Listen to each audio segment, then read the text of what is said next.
नगर निगम भिलाई के वार्ड 3 के पार्षद हरिओम चौहान ने भिलाई निगम आयुक्त राजीव पांडे पर निर्दलीय पार्षदों के वार्डों में भेदभाव किए जाने का आरोप लगाया है। वहीं निगम के एक वार्ड में की गई कृपया दृष्टि पर भी सवाल उठाए हैं। आइए आपको सुनाते हैं और उन्होंने क्या क्या कहा है। मेरे साथ निर्दलीय पार्षद हरिओम तिवारी जी हैं।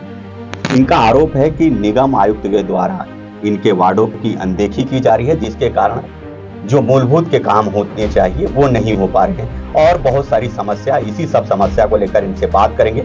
सर बताएंगे किस तरह की समस्या, क्योंकि आम जनता ने आपको चुनकर भेजा है, उनका आरोप भी लगता होगा कि काम नहीं हो रहा, तो क्या मतलब ऐसे जिता के लाने पर किस तरह की समस्या खड़ी हो रही है आप लोग के सामने? भाई साहब, विगत 3 वर्षों में वैशाली नगर विधानसभा के अधिकांश वार्ड घोर उपेक्षा का शिकार हो रहे हैं, भेदभाव का शिकार हो रहे हैं और उनमें से एक वार्ड मेरा भी है। पिछले 3 सालों में जितने अनुपात में विकास की राशि हमारे वार्डों में आनी थी वो नहीं आई। कांग्रेस का शासन था, कांग्रेस के प्रभावी लोग पूरी की पूरी राशि जो विकास राशि है वो बीएसपी के एरिया में जाके खर्चा किए। वैशाली नगर एरिया जहां वाकई में सफाई, रोड, मूलभूत सुविधाओं में जहां जो राशि खर्च होनी थी वो पूरी की पूरी पेवर ब्लॉक बिछाने में और बीएसपी एरिया में वो राशि को खर्चा किया गया। वैशाली नगर के साथ घोर उपेक्षा हुई है। अब कुछ उम्मीद बंधी थी कि अब भाजपा का शासन आया है, हमारे वार्डों में विकास के कार्य होंगे, लेकिन शासन के परिवर्तन के बाद भी आज भी हमारे वार्डों में विकास की राशि नहीं आई। आप लोग प्रदर्शन किए थे, तो आयुक्त साहब का क्या कहना था और वो काम हुए क्या? आयुक्त साहब मुझे लगता है कि एजेंडा सेट करके आए हैं कि कुछ प्रभावी लोगों का ही वो काम करेंगे और निर्दलीय पार्षदों के वार्डों में भेदभावपूर्ण रवैया अपनाया जाएगा। उसी भेदभाव का शिकार हम आयुक्त महोदय से भी हो रहे हैं। वो बिल्कुल भेदभावपूर्ण कार्य कर रहे हैं।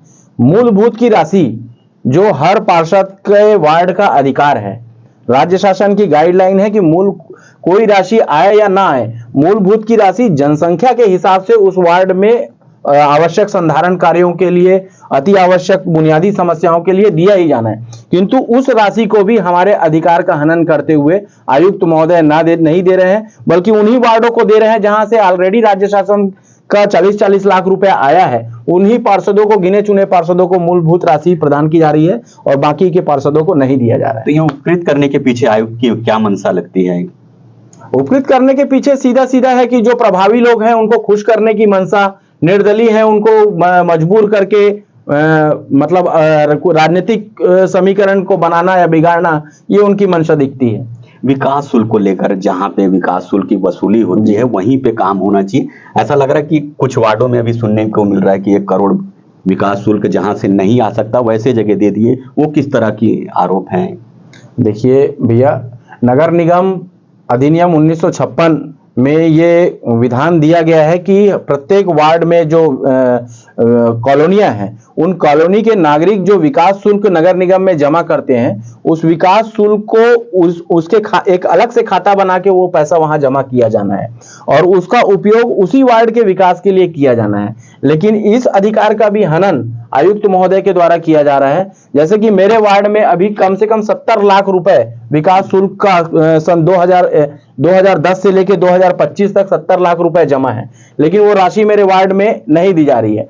जबकि वार्ड नंबर 13 में अभी 1 करोड़ रुपए का टेंडर विकास शुल्क के लिए किया गया है, जबकि उतनी राशि उस व्यक्तिगत उस साकेत नगर वार्ड में 1 करोड़ की राशि नहीं थी। अगल बगल के वार्डों की राशि को दिखाकर उस वार्ड में 1 करोड़ रुपए की राशि सिर्फ एक वार्ड में और बाकी सारे पार्षदों की अवहेलना की जा रही है। इतना प्यार क्या दिखता है, क्या लगता है आयुक्त इतना मेहरबान क्यों है वार्ड 13 पे? ऐसा अब किसी प्रभावी नेता का अनुशंसा हुआ होगा, किसी नेता को खुश करने के लिए, किसी राजनीतिक समीकरण को बनाने के लिए, किसी सामाजिक समीकरण को बनाने के लिए ये मेहरबानी की गई है। और हम कहते हैं कि किसी वार्ड में मेहरबानी करना आपका अधिकार है, लेकिन सभी को समान रूप, आयुक्त महोदय के लिए सभी वार्ड बराबर रूप से हैं। सभी वार्ड की जनता, आप पार्षद के लिए नहीं कर रहे हैं कोई बात नहीं, लेकिन कम से कम जनता की ऐसी बातें आई तो आयुक्त साहब से मिले तो आयुक्त साहब का क्या जवाब था? किस तरह का व्यवहार आपके साथ किए? आयुक्त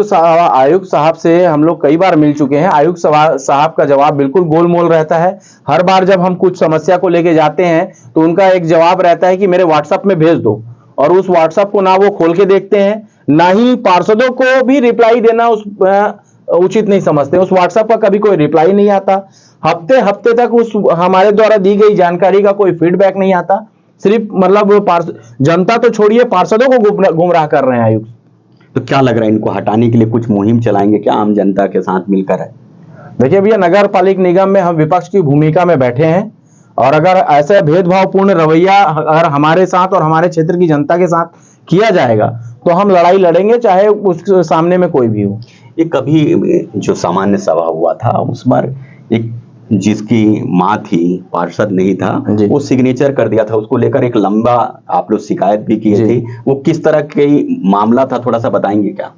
नगर निगम की सामान्य सभा में एक बार नहीं, सभापति महोदय का अधिकार है कि वो बाहर के व्यक्तियों को दर्शक दीर्घा में बैठा के अवलोकन करने के लिए आमंत्रित कर सकते हैं। लेकिन आप देखिएगा कि लगातार 3 साल से कुछ पार्षद के पुत्र और कुछ पार्षद के पति हर सामान्य सभा में आपको वही लोग दिखेंगे, और अगर वो शांतिपूर्वक अवलोकन करते हैं तो कोई दिक्कत की बात नहीं है। लेकिन फर्जी साइन एक बार नहीं, कम से कम 9 से 10 बार जो प्रश्नों का विनिश्चय होता है सामान्य सभा में, और जो पार्षदों के हस्ताक्षर होते हैं उसमें अपनी माता के जगह में और कुछ पार्षद के द्वारा अपनी पत्नी के जगह में साइन फर्जी हस्ताक्षर किया गया है।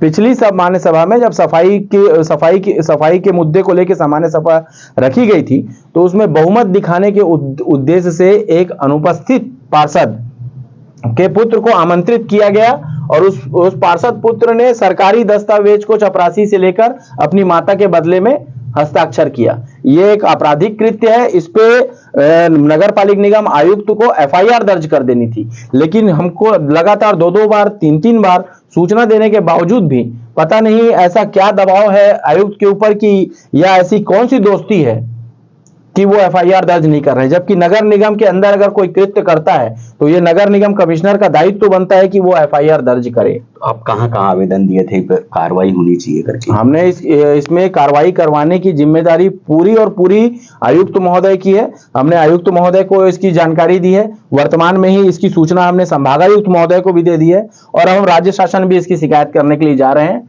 और अंतिम रास्ता अगर नहीं होगा तो कोर्ट, न्यायालय का रास्ता सदैव हमारे लिए खुला है। अभी जो मूलभूत समस्या का काम नहीं हो रहा है, तो और अगली लड़ाई क्या होगी? क्या निर्णय ले रहे हैं? आम लोगों के साथ जाएंगे, क्या करेंगे? अगला कदम क्या होगा आपका? जनता ने हमको विकास करने के लिए भेजा है और जनता की समस्या को नगर निगम तक रखने के लिए भेजा है। अगर हमारे द्वारा समस्याओं को जब नगर प्रशासन में रखने के बाद भी अगर उसका समाधान नहीं होगा तो हमको विरोध करने के लिए सामने के अधिकारी मजबूर कर रहे हैं। जो प्रशासन में बैठे हैं वो नेता मजबूर कर रहे हैं। विरोध करना कोई हमारी प्रवृत्ति नहीं है, किसी को अपनी एनर्जी वेस्ट करना किसी को वो नहीं है, लेकिन हम प्रतिबद्ध हैं। जनता की मांग अगर पूरी नहीं होगी तो बिल्कुल विरोध किया जाएगा और अंतिम तक लड़ाई लड़ी जाएगी। क्या लगता है कि खाली आपके ही हो रहा है कि बीजेपी के पार्षदों और अन्य हैं जो कांग्रेस के पार्षद, उनके साथ भी भेदभाव कर रहे हैं क्या आयुक्त साहब? क्या है? अधिकांश जो पार्षद नए पार्षद चुन के आए हैं, ऐसा नहीं है कि सिर्फ मेरे साथ ही अत्याचार कर रहे हैं। निर्दलीय पार्षदों के साथ तो अत्याचार हो भी रहा है, और लेकिन कुछ नए जो चुन के पार्षद, चाहे वो बीजेपी में हो चाहे कांग्रेस में हो, जो मतलब पहली बार चुन के आए हैं, जो अभी सीख रहे हैं कि नगर निगम होता क्या है, उनको भी जानकारी नहीं दी जा रही है, उनके साथ भी भेदभाव किया जा रहा है। और ये पीड़ा आप लोग भी वहां पे अनुभव, सामान्य सभा में अनुभव करते होंगे। ये आपने सुना, निर्दलीय पार्षद हैं हरिओम तिवारी जी, जो अपनी पीड़ा बता रहे थे कि वार्ड में एक भी काम नहीं हो रहा, और ये उनके साथ ही भेदभाव नहीं हो रहा। कई जो नए पार्षद आए हैं उनके साथ भी आयुक्त साहब का यही व्यवहार है, और आने वाले समय में ऐसा लगता है कि एक बड़ा मुहिम उनके खिलाफ भी ये पार्षद छेड़ सकते हैं। प्रभात टीवी के लिए मैं हूं रमेश भगत।